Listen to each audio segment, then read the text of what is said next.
We thank you for those of you who have come in person, those of you in the parking lot, enjoying maybe the last warm day of this 2020.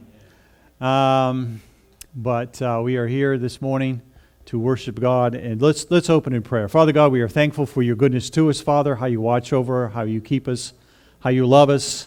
Father, even when we're acting unchristian-like. Father, your love is unconditional. It comes to us freely from above. So, Father, we are again grateful for that.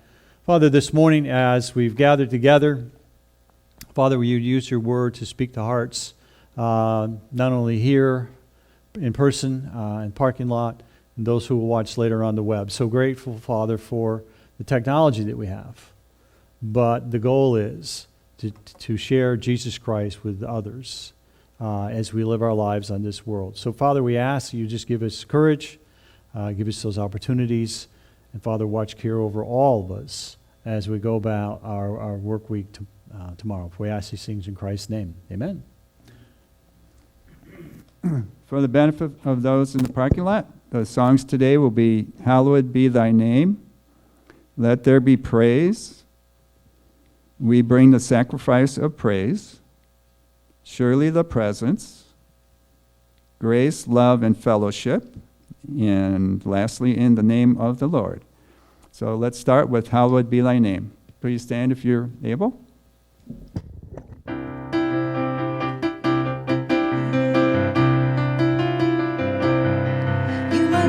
You are life, you are Lord over everything, Alpha, Omega, Jehovah, the King of Kings, wonderful Waymaker, worthy of my offering, hallowed be thy name. You are life, you are life, you are Lord over everything, Alpha, Omega, Jehovah, the King of Kings, wonderful Waymaker, worthy of my offering, hallowed be thy name. Hallowed be thy name. Hallowed be thy name. You are life, you are Lord over everything. Alpha, Omega, Jehovah, the King of Kings, wonderful Waymaker, worthy of my offering. Hallowed be thy name. You are love, you are life, you are Lord over everything. Alpha, Omega, Jehovah, the King of Kings, wonderful Waymaker, worthy of my offering. Hallowed be thy name. Hallowed be thy name. Hallowed be thy name. Woo. That's a good one to start with. The next song is Let There Be Praise.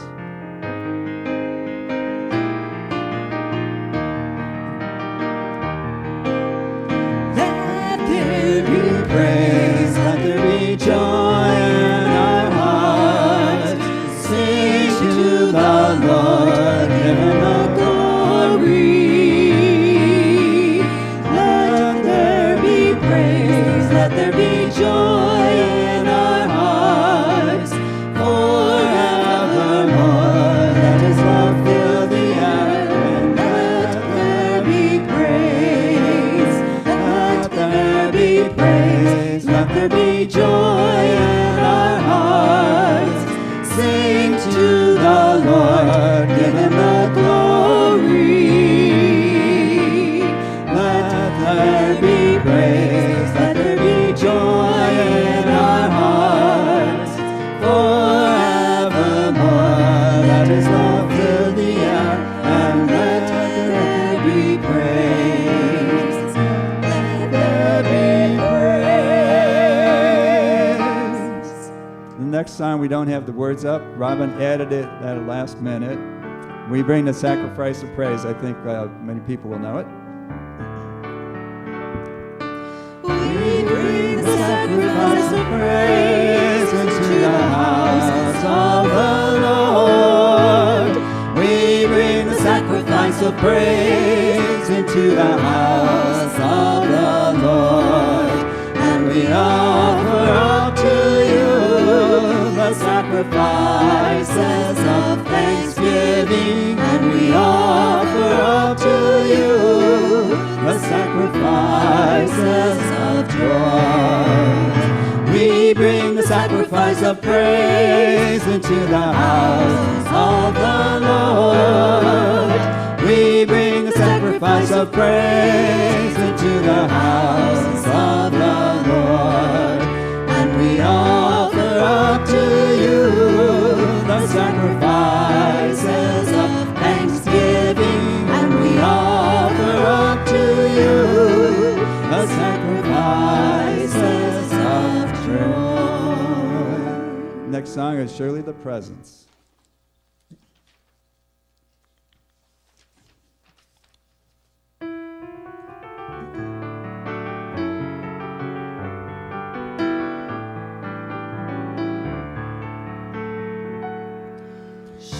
Surely the presence of the Lord is in this place. I can feel His mighty power and His grace.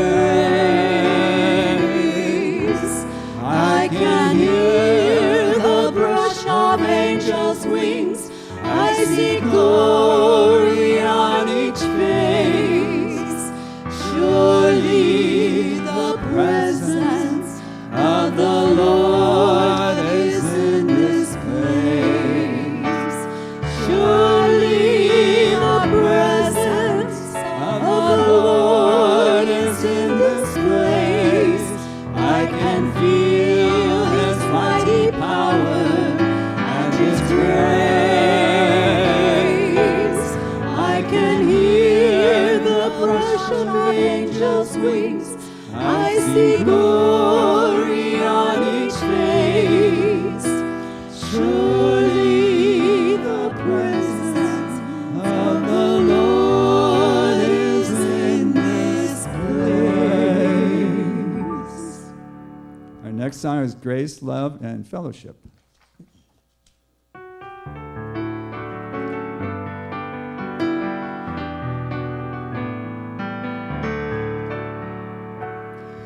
May the grace of Christ our Savior and the love of God our Father and the fellowship of the Spirit be with us. May the grace of Christ our Savior and the love of God our Father and the fellowship of the Spirit be with us forever and ever, forevermore. Amen. May the grace of Christ our Savior and the love of God our Father and the fellowship of the Spirit be with us. May the grace of Christ our Savior and the love of God our Father and the fellowship of the Spirit be with us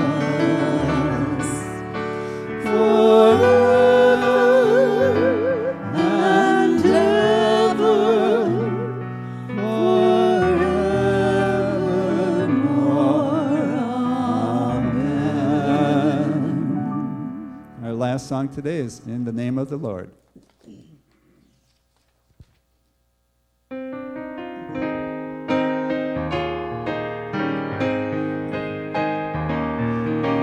There is strength in the name of the Lord. There is power in the name of the Lord.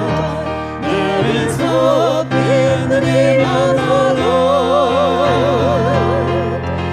The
Well, I probably should say something about the election. I've been up here kind of debating whether I should say anything or not. Many of you probably disappointed in the outcome of it.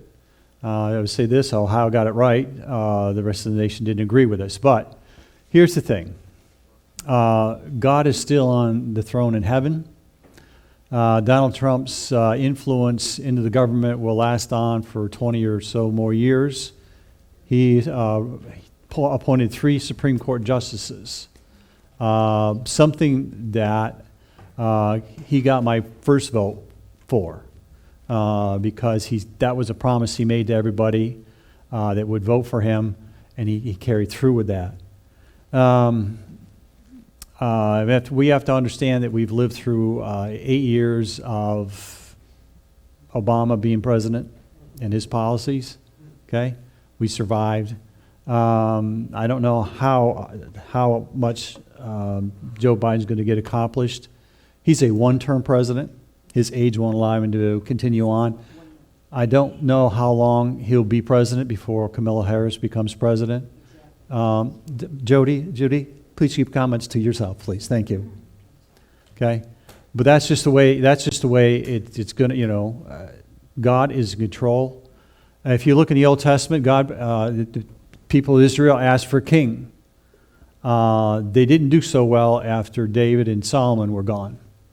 And they still had kings, and some horrible people were kings.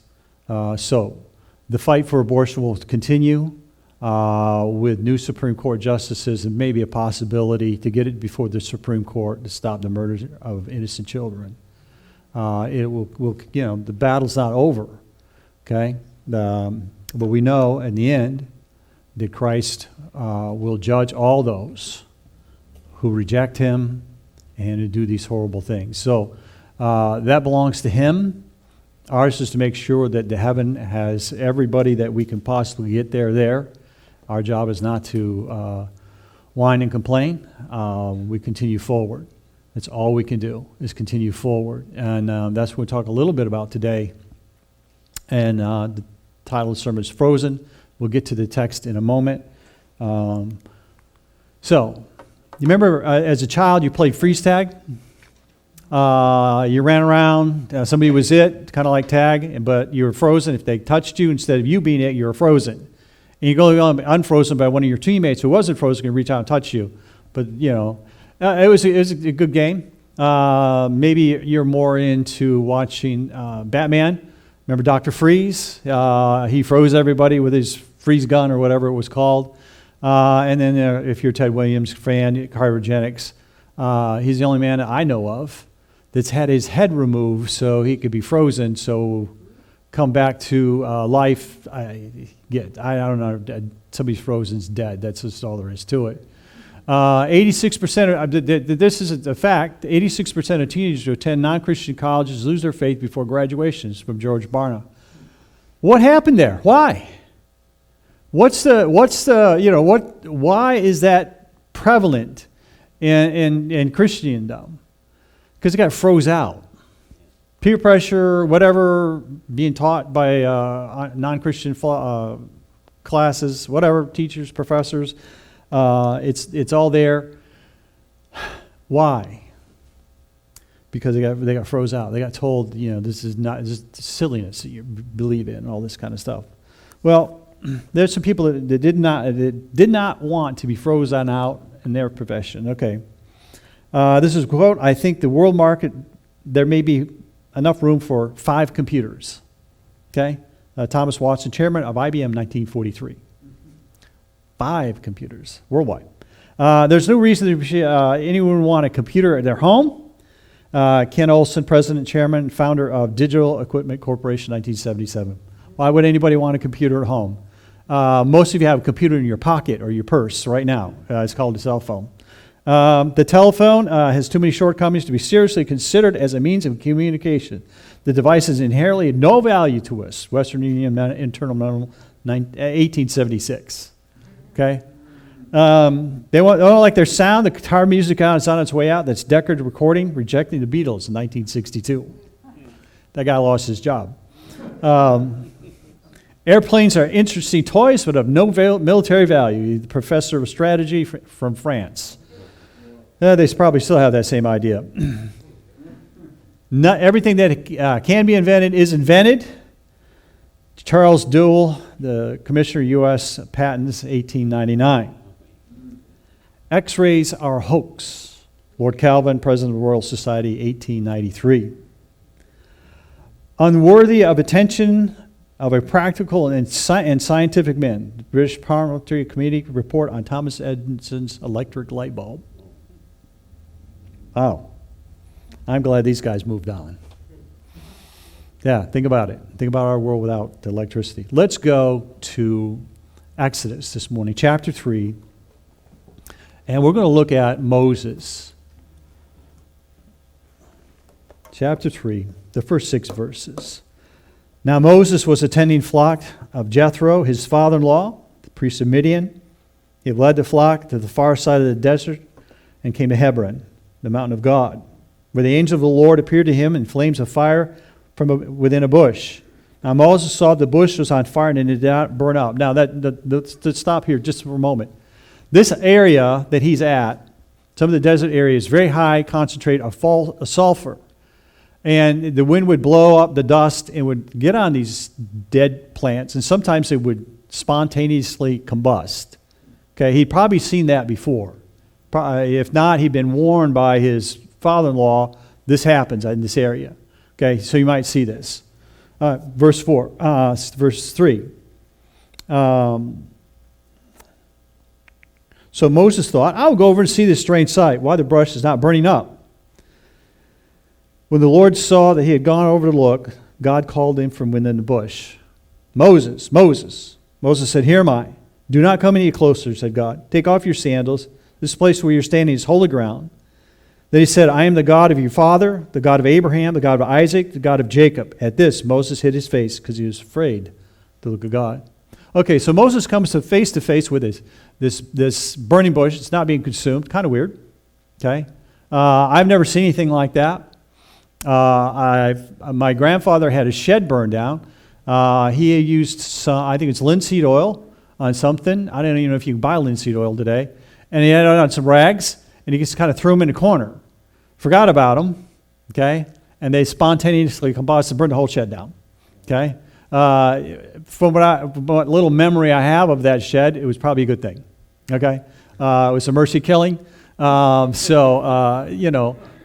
was consumed. But the voice came from the bush, and that's really weird. Okay, I mean, think about that for a moment. I've never had that happen. I've never had any that I knew that it happened.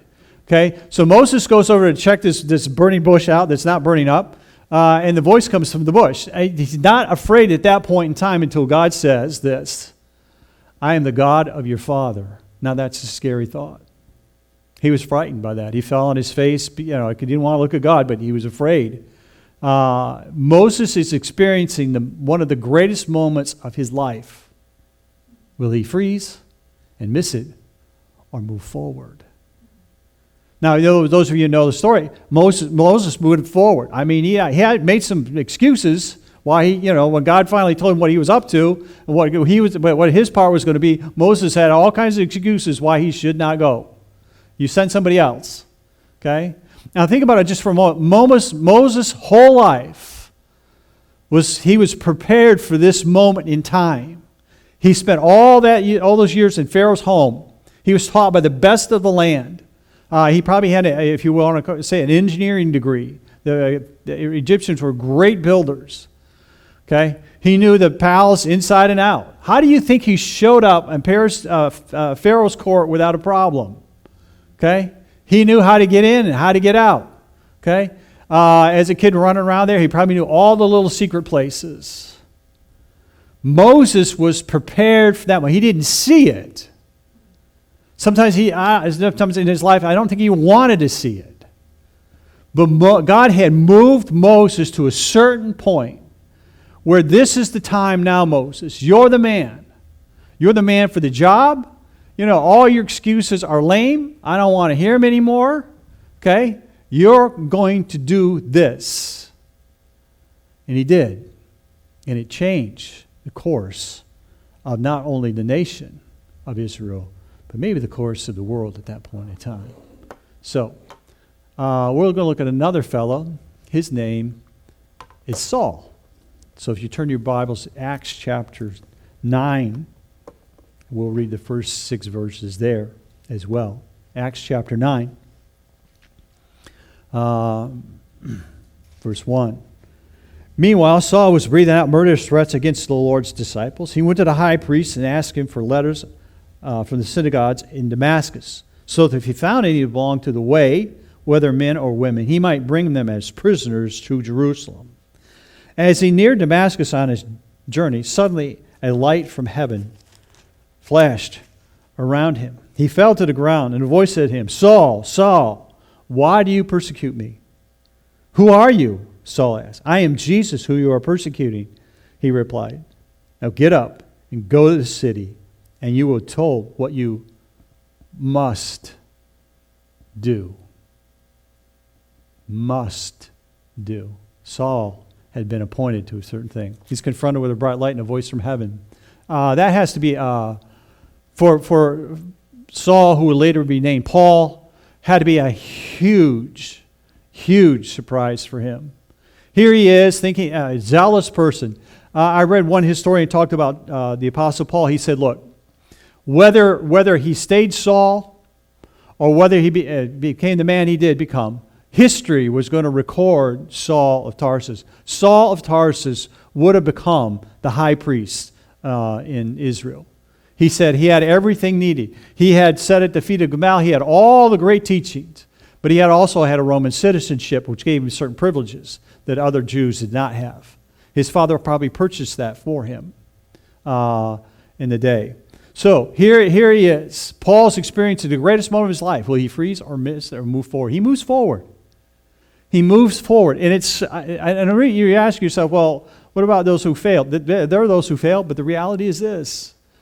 The people who had the biggest impact, Moses in the Old Testament had the biggest impact of all, I think, of all the people in the Old Testament. And he moved forward. Paul, the Apostle Paul, is probably the greatest figure in the New Testament, and he moved forward. You think, well, there's another figure. Yes, there is. And his name is Jesus. Jesus' life, according to John, okay, the Gospel of John. In chapter 1, he calls his disciples. Chapter 2, he changes water into wine and cleanses the temple. Chapter 5, he heals a man who had not moved for 38 years. Chapter 5, again, the Jews try to kill him or persecute him. In chapter 6, he feeds 5,000. He walks on water and deserted by some of his disciples, and a demon man is set free. People try to kill him. Verse 8. He was a blind man. Chapter 9. Raises Lazarus from the dead. Chapter 11. More plot to kill him. Chapter 11. Teaches great biblical truth in chapter 12. Watch the disciples' feet in chapter 13. And then that's a whole sermon there. But he hated by the world, chapter 15. An intense time of prayer. Betrayed by a friend. Denied by a close friend, chapter 18. Chapter 19, he dies or is killed. In chapter 20, resurrected. Jesus moved forward. This morning, our devotion, it said that at a certain point, Jesus had his face toward Jerusalem, knowing he was going to be delivered up. It is so important for us to understand that we need to continue to move forward. I don't want us to get stuck. We're not stuck. We serve the risen Savior. The battle is won. It's over. Okay? We just have to live today. We have to continue to move forward in everything that we do. Don't be satisfied to sit on your laurels and think, well, I've gotten old and I can't do anything. That's not true. You are here for a purpose. Okay? Every person who's here today, God has a purpose for you. I don't know what it is. Okay? And if you don't know what it is, you need to seek God's face and say, God, is this what I'm supposed to be doing? Is this the thing that I need to be doing? You're here, and when we lay you out front or go at the cemetery and bury you, then you're done. Okay? Then you're done. When he calls you home, you're done. Until then, we need to move forward. Always moving forward. You can't move backwards. You can't sit back and relax because God has planned for your life. Okay. Simple life principle. Something set on fire cannot be frozen. Something set on fire cannot be frozen. Is your zeal on fire? You see, the one thing I admire about Paul was this. It didn't matter what he was doing, right or wrong. He was zealous about it. Okay? I mean, he had a great deal of zeal persecuting the church. He was on fire to get this thing. He thought he was doing right. Okay? He thought for certain that he was doing right. These people, they're plaguing our society. They need to go. He thought he was doing the right thing. And the Lord confronts him on the road to Damascus and says, whoa, wrong, Paul. You're doing it all wrong. Okay? You're doing it all wrong. And this is what happens. This is what and his zeal didn't die on the road to Damascus.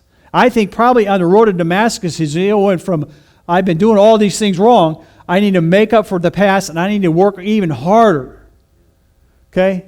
I mean, he's the greatest missionary the world has ever known. And he wrote a great portion of the New Testament. God used him, spoke to him. He trained people to follow in his path. So it's important for us to understand that if your life is on fire for God, you won't be froze out. We need to honor God, our speech, our thoughts, and our actions. And you have one life to use. Use it well. This is not dress rehearsal. This is the real deal. God records everything that's going on. I don't know how he does it. I don't know if they got 10,000 scribes up there or a million scribes. He's God. He does whatever he wants. Okay? But at some point, all the things that I've ever done, got to put them on the scale, and there'll be a flash, and it'll all burn up that I did for me. And the things that I did for God will remain. Okay? And those who die without Christ, they'll stand and give an account for their sin. And God will say to them those horrible words, "Depart from me, you worker of iniquity, for I have never known you." It's terrible, terrible thing. And our job, our responsibility is to try to share the good news with people every day that we're given that opportunity. You had divine appointments show up. Today at 3 o'clock, right? My wife has a baby shower for a girl that she doesn't really know all that well. Met her at CVS.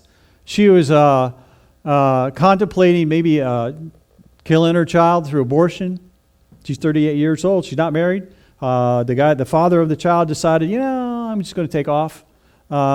He kicked her to the curb, and off he went. So there she is.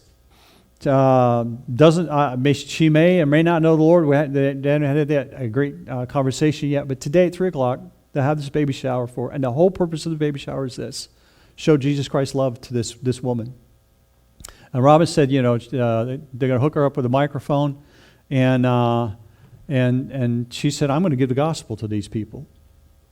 Okay, so 3 o'clock, if you think about it, certainly pray for that particular event, because you see, you never know when God's going to give you an opportunity to share the gospel. It presented itself. She stepped through the door, and it's been a little bit of work, not a whole lot, but a little bit of work, and took her a little bit outside of her comfort zone. But she's going to share the gospel with these people as they come. It's at the church. Okay, they're going to expect somebody's going to say something religious, right? I mean, come on. It's just the way that they understand that. And I think her mother is a believer. We're not sure, but she has said some pretty Christianized things or whatever. So pray for that. Ask God to give you those opportunities, to make those divine appointments. Make them count. Let's pray. Father God, we are grateful for our lives that you've given us, Father. It's a gift. We think it's a natural occurrence. It's a gift. Father, this morning as we come to your throne, I just want to bring my mother-in-law to you. Father, she's in a great deal of discomfort, a great deal of pain. Father, and it's a long process. And somebody that is not used to sitting around is going to have to do a lot of setting. So, Father, we ask that you just give her grace this morning. Father, we're thankful for people that she's been able to impact in their lives. Father, we're just grateful that, that she's in good hands this morning. Father, we ask this morning that you would just continue to give us all divine appointments, Father. There is a whole world of people that don't know you as Jesus Christ. They have questions. More time I spend with the police, the more questions I get. And Father, they just ask this simple questions, and you get further and further into the discussion. You know exactly what their heart's looking for, but they don't know how to come to that conclusion. And Father, you just give me wisdom, not to say too much, but just enough, Father. So I ask that you would just be with us as we do that. For we ask these things in Christ's name. Amen. Now, for you men, we're going to start the Bible study. The Lies Men Believe. There's a book that we were going to get at the Walk Worthy conference. Next week, there'll be a sign-up sheet. I don't have a date yet. Probably after Thanksgiving, we'll start. And then we'll go on Thursdays at 7 o'clock. So after Thanksgiving, probably we'll start, and we'll make that all happen. Be in the fellowship hall. Next week there should be a sign-up sheet. So we'll know just how many people we're going to have and see if we have enough books. So from that point, I just want to make sure you guys understand that. And that's what we're going to do. The Lies Men Believe. And we expect great things from God. Great things from God. So have a great day. You are dismissed.